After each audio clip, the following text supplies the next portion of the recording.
우리 함께 찬송하겠습니다. 찬송가 204장 주의 말씀 듣고서 찬송가 204장 우리 함께 찬송하겠습니다. 주의 말씀 듣고서 준행하는 자는 반석 위에 터닫고 집을 지음 같아. 비가 오고 물나며 바람 부딪혀도 반석 위에 세운 집 무너지지 않네. 잘 짓고 잘 짓세 우리 집 잘 짓세 만세 반석 위에다 우리 집 잘 짓세. 주의 말씀 듣고도 행치 않는 자는 모래 위에 터닫고 집을 지음 같아. 비가 오고 물나며 바람 부딪힐 때 모래 위에 세운 집 크게 무너지네. 잘 짓고 잘 짓세 우리 집 잘 짓세 만세 반석 위에다 우리 집 잘 짓세. 세상 모든 사람들 집을 짓는 자니 반석 위가 아니면 모래 위에 짓네.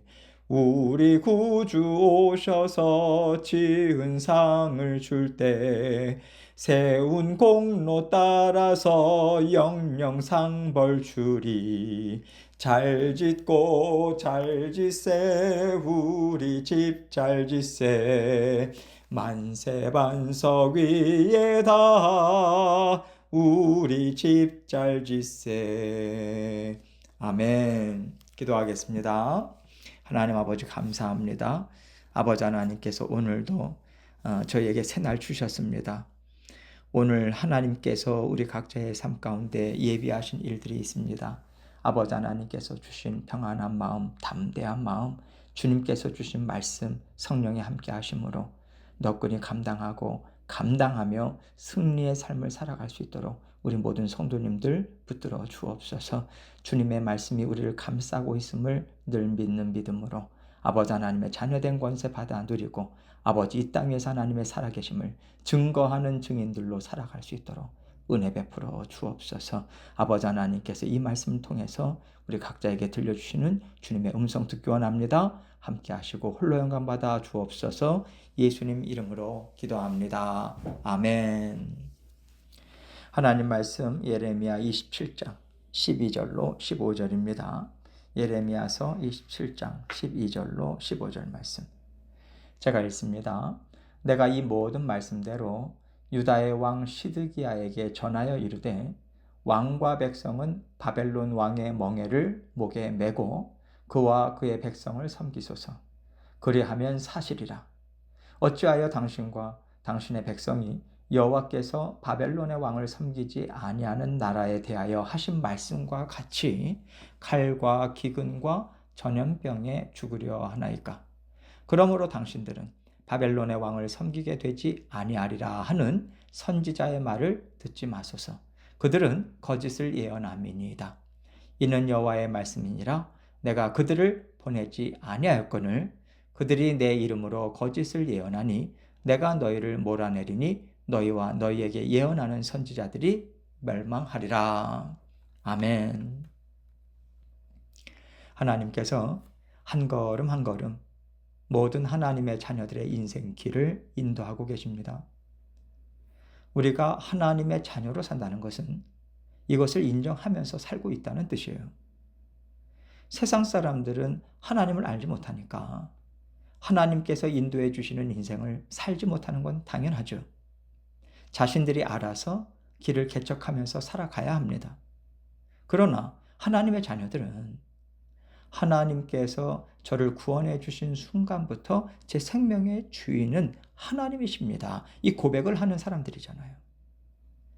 내 생명이 하나님의 것이라면 우리가 어떻게 살아가야 하는지도 하나님께서 다스려 주실 것을 믿고 내어 맡기는 게 당연한 거죠. 그런데 구원 얻은 후에도 내 자아가 아직도 나의 주인 노릇을 하고 있는 거예요. 우리가 하나님과 친밀한 관계를 갖고 더 하나님을 알아가고 또 하나님의 훈련을 통해서 우리 마음이 점점 부드러워집니다. 부드러워진다는 것은 내 자아가 점차적으로 하나님의 말씀, 하나님의 주권에 자리를 내어드리게 되었다는 것을 뜻해요. 결국 하나님께서 우리 인생의 완전한 주인이 되시는 거죠. 우리의 생각과 뜻과 마음의 온전한 주인이 되시는 그때까지 하나님께서는 계속해서 여러분과 저를 만지시고 또 다스려 주십니다. 하나님께서 지금 이스라엘 백성들에게 바벨론에게 항복하라고 말씀하시는 것 또한 이 훈련인 거예요. 지금 이스라엘 백성들과 시드기야 왕, 또 거짓 선지자들은요, 아니 아무것도 안 하고 그냥 바벨론에게 항복하고 끌려간다라고 하는 것은 이스라엘 나라를 사랑하는 사람으로서는 도저히 있을 수가 없는 일이야, 이렇게 생각하고 있거든요. 우리가 살아가면서 내가 감당할 수 있는 가능성이 보인다면 마지막까지 그 가능성을 붙잡고 실현해 보려고 노력하는 게 사람의 속성 아닙니까? 안 되면 그때는 포기할 수 있겠지만 가능성이 1%라도 보인다면 일단 해봐야 우리 마음에서 이제 포기가 되는 거거든요. 이스라엘 백성들이나 시드기야 왕은 지금 이 심정인 거예요. 그러나 하나님께서는 너의 주인됨을 내려놔라. 내가 온 세상을 다스리고 너희들의 인생 또한 다스린다는 것을 인정하고 내 말에 순종해라. 이것을 예레미야 선지자를 통해서 계속해서 말씀을 주고 계신 것입니다. 그리고 오늘 본문 말씀을 보면 이제 단지 시드기야나 거짓 선지자들만의 문제가 아니라 똑같은 마음 상태가 우리에게도 있다는 것을 우리는 금방 깨달아 알 수 있습니다. 오늘 말씀을 12절 말씀 보도록 하겠습니다. 내가 이 모든 말씀대로 유다의 왕 시드기야에게 전하여 이르되 왕과 백성은 바벨론 왕의 멍에를 목에 메고 그와 그의 백성을 섬기소서. 그리하면 사실이라. 하나님께서 예레미야에게 줄과 멍에를 메고 말씀을 전하라고 하신 그대로 지금도 계속해서 있는 그대로 얘기하고 있는 거예요. 듣든지 안 듣든지 계속해서 하나님의 말씀을 전하면서 한 영혼이라도 제발 돌아올 수 있도록 모든 수고를 지금 아끼지 않고 있는 거죠.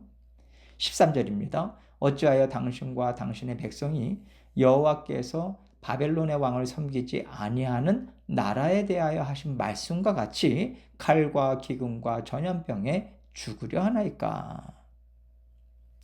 하나님께서 이스라엘 백성들에게도 무엇이라고 말씀하셨냐면요, 너희가 바벨론에 항복하고 포로로 끌려가게 되면 내가 너희들이 해를 당하지 않도록 보호해 줄 것이다. 그 땅에서 너희가 집 짓고 밭 갈고 잘 살 수 있도록 내가 너희를 지켜줄 거야. 그런데 내 말을 듣지 않고 바벨론에 대항을 할 때는 내가 반드시 너희를 벌할 것이라고 말씀하셨거든요. 지금 여기에 그 징벌의 내용이 나오고 있어요. 칼로 죽임을 당하지 않는 자는 기근으로 멸망하게 될 것이고, 기근에도 살아남았다면 전염병을 통해서도 완전하게 심판하겠다. 이것이 하나님의 뜻이에요. 어떤 자비도 어떤 긍휼도 없다는 것입니다. 오직 공의의 심판만이 주어질 것이다. 이것을 분명하게 말씀하시는 거예요. 여러분, 하나님께서요, 이렇게까지 이스라엘 백성들에게 잔인할 정도로 말씀을 주시는 것은 너희의 계획, 너희의 생각을 포기하라는 뜻이에요. 시드기야 왕이 에돔부터 해서 여러 주변 나라들을 불러 모았잖아요. 우리가 힘을 합쳐서 바벨론 대적하고 자유로웠죠. 서로 지켜준다면 승산할 가능성이 있어. 우리는 승리할 가능성이 있다. 이런 거거든요. 그러나 하나님께서는 결코 승산이 없다고 하시는 거예요. 하나님은 바벨론을 들어 사용하시기로 작정하셨기 때문에 아무리 너희가 힘을 합쳐도 소용이 없고 오히려 바벨론에 의해서 완전하게 멸망당할 뿐이니까 정신 차려라. 이 말씀을 하고 계신 것이죠. 14절입니다. 그러므로 당신들은 바벨론의 왕을 섬기게 되지 아니하리라 하는 선지자의 말을 듣지 마소서. 그들은 거짓을 예언함이니이다. 시드기야 왕이나 백성들이 1%라도 승산의 가능성이 있다고 생각하는 이유가 바로 이것입니다. 거짓 선지자들이 계속해서 그들에게 거짓 희망을 주고 있거든요. 하나님은 우리를 포로가 되게 하지 않아. 빼앗겼던 거 다 다시 찾아오게 될 거야. 우리는 어떤 어려움도 당하지 않아. 어떤 재앙도 당하지 않아. 그러니까 바빌론에게 항복할 필요 없어. 계속 싸우면 우리가 이길 거야. 그래서 예레미야는요, 그 말을 듣지 말라는 거예요. 하나님의 말씀이 그들의 말과 다르다는 것을 분별할 수 있어야 된다. 이것을 얘기하는 거죠. 15절입니다. 이는 여호와의 말씀이니라. 내가 그들을 보내지 아니하였거늘 그들이 내 이름으로 거짓을 예언하니 내가 너희를 몰아내리니 너희와 너희에게 예언하는 선지자들이 멸망하리라. 단도직입적으로 내가 하나님의 말씀을 전하고 있는 거야. 예레미야가 이렇게 얘기하고 있는 거예요. 다른 사람들은 하나님이 보낸 선지자가 아니야. 그들은 하나님의 이름으로 거짓을 예언하기 때문에 하나님께서는 반드시 그들을 몰아내실 것이다. 이렇게 말하고 있는 거예요. 뿐만 아니라 그들뿐만 아니라 그들의 말을 들은 너희 또한 하나님께서 몰아내실 것이다. 이 말을 하고 있는 것인데 이것이 중요한 거예요. 거짓 예언을 해서 사람들을 현혹했다면 그 책임이 거짓 선지자들에게만 있어야 된다라고 우리는 생각할 수 있는데 하나님께서는 그 거짓 선지자들의 말을 듣고 따라간 사람들까지도 똑같이 죄가 있는 것으로 보시겠다라고 하는 얘기를 하시는 거거든요. 왜냐하면요, 하나님은 분명히 예레미야를 통해서 하나님의 말씀을 다 들려주셨기 때문에 그렇습니다. 백성들은 양쪽의 말을 다 들었어요. 그리고 하나님께서는 예레미야에게 말씀을 주신 것들이 하나씩 하나씩 성취가 되고 있는 것을 지금 보여주고 계시거든요. 그래서 정말 하나님의 뜻을 분별하고자 하는 마음이 조금이라도 있다면 분별할 수 있는 것입니다. 예레미야 말처럼 되는 거는 정말 싫은 거예요. 아니 누가 바벨론 포로로 끌려가고 싶겠어요. 아무리 가난해도 이 땅에서 살고 싶지요. 그러니까 예레미야 말은 누구나 듣기 싫은 거예요. 그런데 가만히 보니까 예레미야를 통해서 주신 말씀대로 지금 일들이 이루어지고 있거든요. 자, 그렇다면 하나님이 진짜 이렇게 하라고 하시나 봐. 어떻게 해? 이런 마음을 가지고 하나님이 무엇을 원하시는 건지, 어떤 것이 하나님의 말씀인지 분별하려고 애를 써야 되는 것입니다. 그런데 그렇게 하지 않고 거짓 선지자들의 말을 듣고 그대로 쫓아간다는 것은 하나님의 말씀을 듣고자 하는 원함이 조금도 없다는 거거든요. 난 그걸 원하지 않아. 난 그렇게 살고 싶지 않아. 하나님이 그렇게 사실 리가 없어. 우리에게 성전이 있잖아. 율법이 있잖아. 하나님이 주시는 말씀을 듣고 생각하고 분별하려고 하지 않고요. 오로지 자기들이 옳다고 인정하는 것들만 끝까지 붙잡고 있어요. 그런데 그들이 옳다고 인정하는 것이 맞습니까? 하나님께서 성전을 주셨으니까 성전이 있는 한은 그들이 안전하다고 하나님께서 말씀하셨나요? 아니잖아요. 블레셋과 전쟁을 할 때 언약궤 메고 싸움터에 나갔습니다. 언약궤 빼앗겼잖아요. 이것을 이스라엘 백성들이 모를 리가 없죠. 자, 그렇다면 성전이 문제가 아니라는 것을 당연히 알아야 돼요. 그런데 그것을 인정하지 않고 있다라고 하는 것은요, 난 들을 마음이 없다는 거예요. 난 그렇게 살고 싶지 않다는 것입니다. 마음을 딱 결론을 내린 거예요. 그리고 자신들이 원하는 쪽을 쫓아가고 있기 때문에 하나님께서는 그것을 보시고 악하다 말씀하시는 것입니다. 하나님께서 우리에게도 이런 말씀을 날마다 주고 계세요. 하나님은 언제나 변함없이 우리와 함께 살고 계십니다. 그런데 중요한 건 하나님은 때를 따라서 우리를 인도하시는 분이라는 거예요. 예를 들어서 예전에는 파란색 길로만 우리를 인도해 주셨다면 어느 순간부터 하나님께서 노란색 길로 방향을 얼마든지 트실 수도 있는 거거든요. 인생길이 그렇잖아요. 20대 다르고요. 30대 다르고요. 50대 다릅니다. 몸도 달라져요. 생각 달라집니다. 우리가 사는 세상도 달라지죠. 하나님을 아는 넓이, 깊이 우리 달라지죠. 모든 것이 다 변화하는 가운데 우리는 살아가고 있습니다. 그렇다면 하나님의 인도하심도 얼마든지 달라질 수 있는 것 아니겠습니까?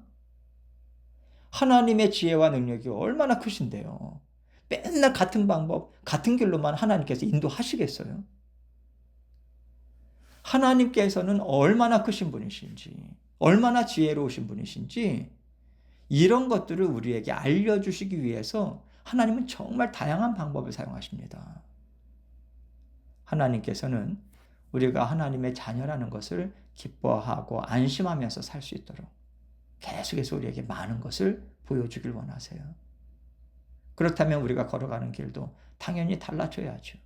그렇다면 매 순간마다 나와 함께 하시는 하나님께서 어디로 내 발걸음을 인도하고 계시는가? 날마다 하나님께 여쭤봐야 하는 것입니다. 깨닫고자 애쓰고요. 듣고 순종함으로 따라가는 것은 하나님의 자녀라면 너무도 당연한 거죠. 그런데 이스라엘 백성들은 이거 하지 않아요. 오로지 성전, 오로지 율법, 오로지 선택된 민족이다. 이것밖에는 없어요. 하나님의 인도하심을 받지 않고 내 고집, 내가 갖고 있는 믿음이 최고라고 생각하는 교만함에서부터 지금 하나님의 심판은 시작되고 있다라고 하는 것. 이것을 우리에게 알려주고 계십니다. 그래서 우리는 자꾸만 하나님의 말씀에 귀를 기울여야 되고요. 옛날에 했던 방식만 고집하면 안 됩니다. 항상 새로운 지혜를 배우고자 하고 하나님의 지혜로우심과 능력이 많으심을 사모하면서 우리가 바라고 기대하면서 하나님을 쫓아가야 돼요. 그럴 때 하나님께서 얼마나 많은 것을 보여주시겠습니까?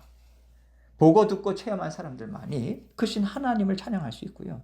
그 크신 하나님이 나의 하나님이심을 믿기 때문에 세상에 흔들리지 않고 담대하게 믿음을 갖고 전진할 수 있는 것입니다. 내가 얼만큼 하나님에 대해서 알기를 원하는가? 내가 얼만큼 하나님의 인도하심을 깨닫고 순종하기를 원하는가? 이것에 따라서 여러분과 제 인생이 완전히 달라질 거예요. 하나님께서 우리에게 좋은 것을 많이 보여주시고 또 많이 깨닫게 해주시고 풍성하고 지혜롭고 능력 있는 자녀들이 되게 하실 것입니다. 이건 믿으시고 하나님의 말씀을 분별하고자 우리가 애를 써야 돼요. 사실 내 마음의 원함이 별거 아니라고 자꾸만 우리 자신을 부인해야 합니다.